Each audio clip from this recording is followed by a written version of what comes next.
हाँ जी, सभी को राम राम, गुड मॉर्निंग, राधे राधे।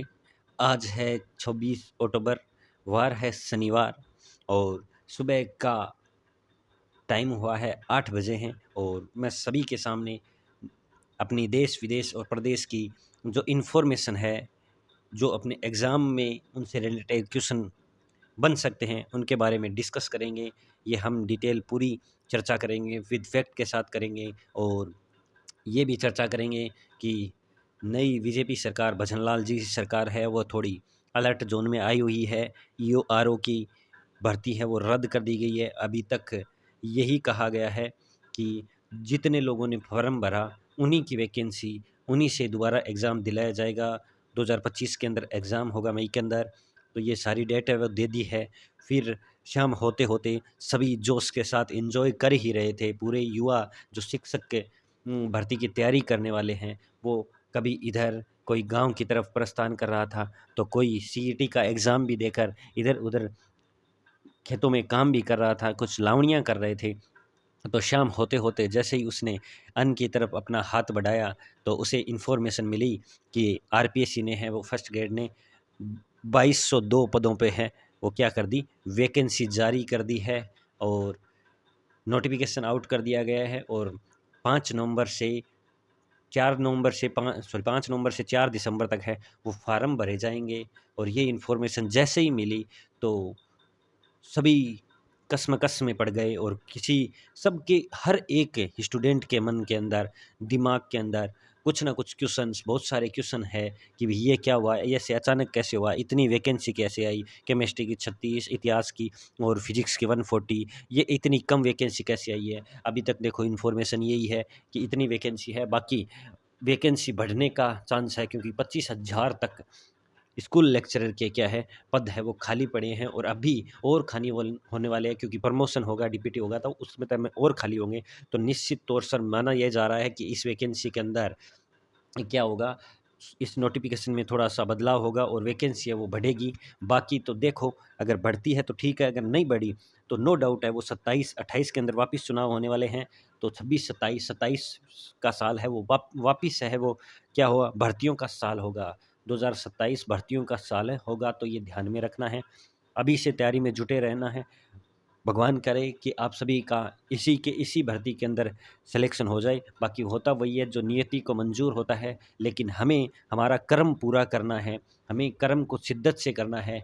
भले ही अपने को हार मिले, जीत मिले, डज नॉट मैटर, लेकिन अपनी तरफ से 100% है वो कोशिश करनी है। अपने को ये नहीं रखना कि हाँ, मेरी यहाँ पर कमी रही। आपने कभी देखा होगा, जब दौड़ होती है तो नो डाउट दौड़ में आगे के तीसरे जीत जाते हैं, 3 जीत जाते हैं, लेकिन फिर भी पीछे के लोग भागते रहते हैं। वो कोई बेवकूफ़ थोड़ी ना है, क्यों भागते हैं खेल के अंदर? वो इसलिए भागते हैं कि मैं इसमें मेरा जितना हो सके वो मेरा 100% लगाऊँ।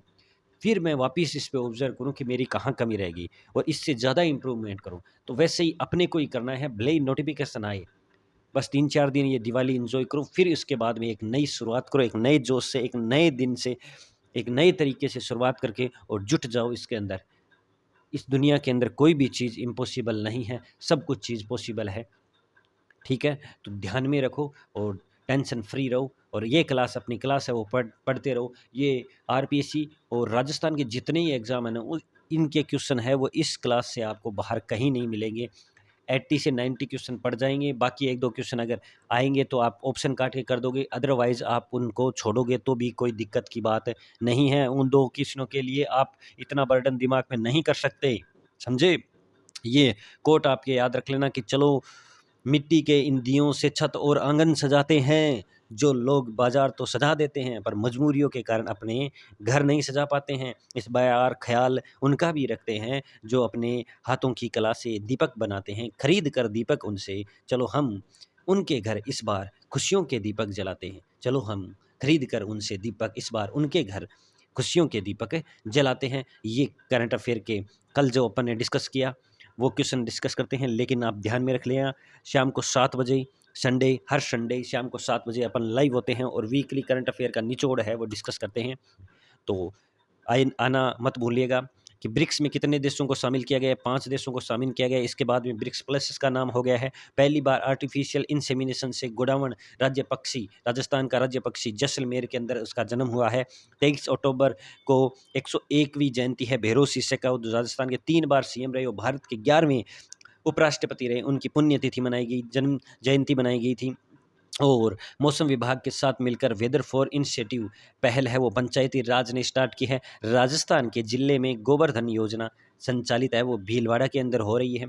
60 मेगावाट क्षमता के सोलर विंड हाइब्रिड परियोजना के लिए है वो समझौता संयुक्त अरब अमीरात के साथ हुआ है। और किस क्रिकेट टीम ने है वो T20 इंटरनेशनल का सबसे बड़ा स्कोर मारा है, तो 344 रन का स्कोर, और किसने किया है, जिम्बाब्वे ने किया है।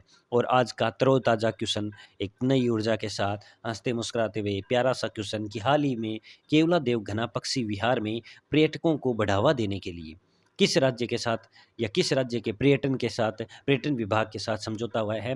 केवलादेव घना पक्षी विहार जो कहाँ पर स्थित है, भरतपुर में है। कहाँ, भरतपुर में स्थित है, ध्यान में रखना। जिसे पक्षियों का स्वर्ग भी कहते हैं, यहाँ साइबेरियन सारस है वो पक्षी आते हैं। और अब उसमें धीरे धीरे क्या हो रही है, कमी नोट की गई है। इसलिए अब केवला देवी घना पक्षी विहार में यहाँ भरतपुर के अंदर है, वहाँ अब राजस्थान के पर्यटन विभाग ने है वो उत्तर प्रदेश के पर्यटन विभाग के साथ क्या किया है, समझौता किया है पर्यटकों को बढ़ावा देने के लिए, ताकि कोई भी कमी रहे वो पूर्ति हो। क्योंकि जितने ज़्यादा पर्यटक उतनी ज़्यादा उस जगह का क्या होता है, विकास होता है। क्योंकि मुद्रा, बाहरी मुद्रा अपने देश के अंदर आती है, तो ये ध्यान में रखना है आपको। ये विश्व आर्द्र भूमि क्षेत्र में भी शामिल है, यूनेस्को की विश्व धरोहर सूची में भी शामिल है। साइबेरियन सारस आते हैं यहाँ पर, पक्षियों का स्वर्ग भी कहते हैं। और सीईटी में इससे रिलेटेड बहुत क्वेश्चन है वो पूछे गए हैं। चलो नेक्स्ट क्वेश्चन है कि हाल ही में डेयरी इनोवेशन अवार्ड राजस्थान के किस दुग्ध संघ को दिया गया है।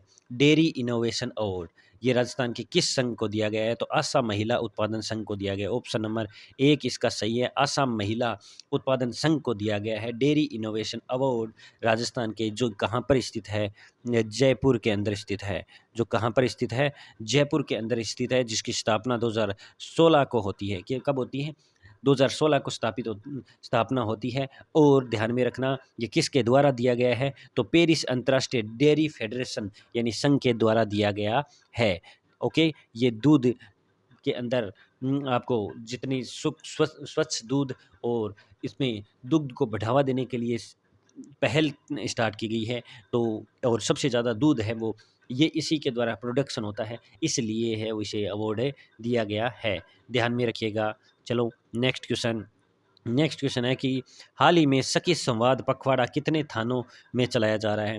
तो सखी संवाद पखवाड़ा, सखी मतलब दोस्त, संवाद मतलब बात, पखवाड़ा मतलब अपन बोलते हैं कि हाथ पसारे, पखवाड़ा मतलब इन्फॉर्मेशन देने के लिए जो ये अभियान चलाया गया है सखी संवाद पखवाड़ा, ये महिलाओं को जागरूक कराने के लिए, छोटी कच्ची बस्ती के लोगों को जागरूक कराने के लिए गली मोहल्ले और जोहड़े और जो अपन बोलते हैं ग्वाड़, इनके बीच के अंदर महिलाएं हैं जाती है, लेडीज़ वो पुलिस की जो पुलिस कांस्टेबल महिलाएं हैं वो जाती है और यहाँ पर महिलाओं को जागरूक करती है, उनको महिलाओं को इन्फॉर्मेशन बताती है हर चीज़ के बारे में, उनको बॉडी के बारे में कि कैसे उनके बॉडी में क्या चेंजिंग होता है, कैसे उन्हें अवेयर रहना चाहिए, किस तरीके से उन्हें बचकर रहना चाहिए, वो सारी चीज़ बताई जाती है माताओं बहनों को। और 1000 थानों के अंदर ये सखी संवाद पखवाड़ा कार्यक्रम चल रहा है। 1000 याद रख लेना, ये अपने कल इसी टाइम डिस्कस किया था भैरव सिंह शेखावत के बारे में, जो 3 बार सीएम रह चुके हैं अपने राजस्थान को और 11वें उपराष्ट्रपति रह चुके हैं। ये पूरी इन्फॉर्मेशन वापस आपके सामने है, एक बार वापस रिवीजन कर लेना,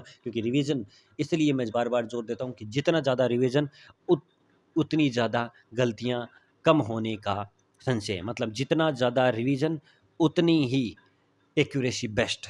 ठीक है, न्याय की देवी की प्रतिमा के शिल्पकार किस राज्य के हैं। न्याय की देवी की प्रतिमा जो हाल ही में सुप्रीम कोर्ट के अंदर स्थापित की गई है।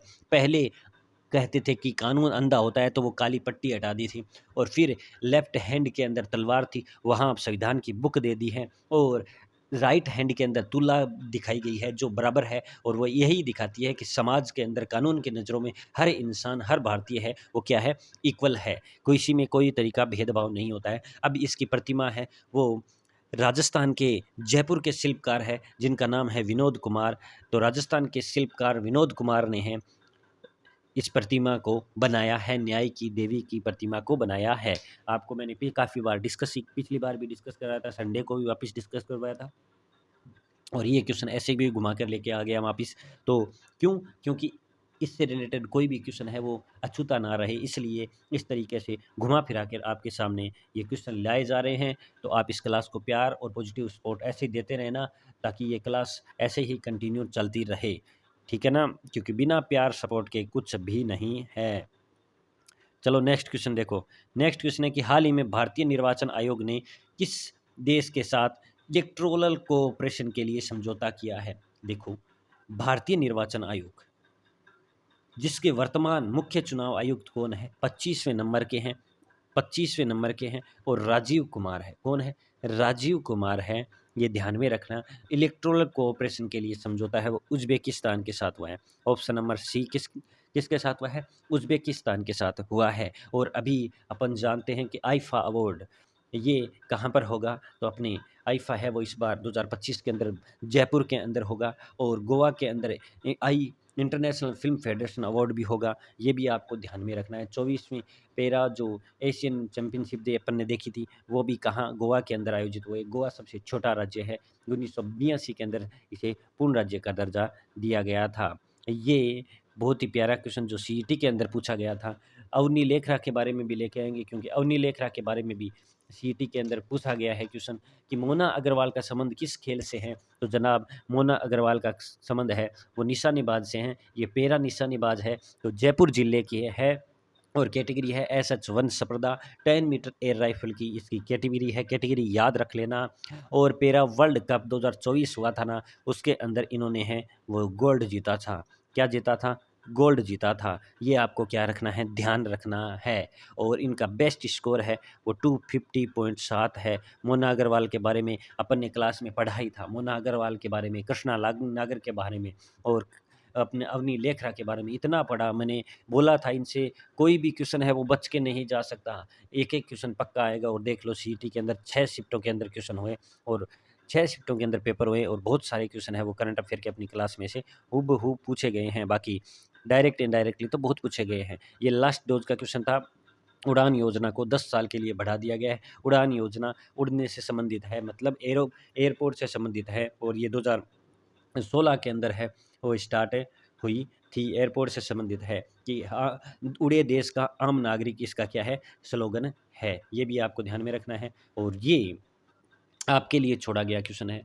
ब्रिक्स समिट 2024 में भाग लेने के लिए पीएम मोदी जी कहाँ पर पहुँचे हैं? रूस में या चीन में और ईरान में?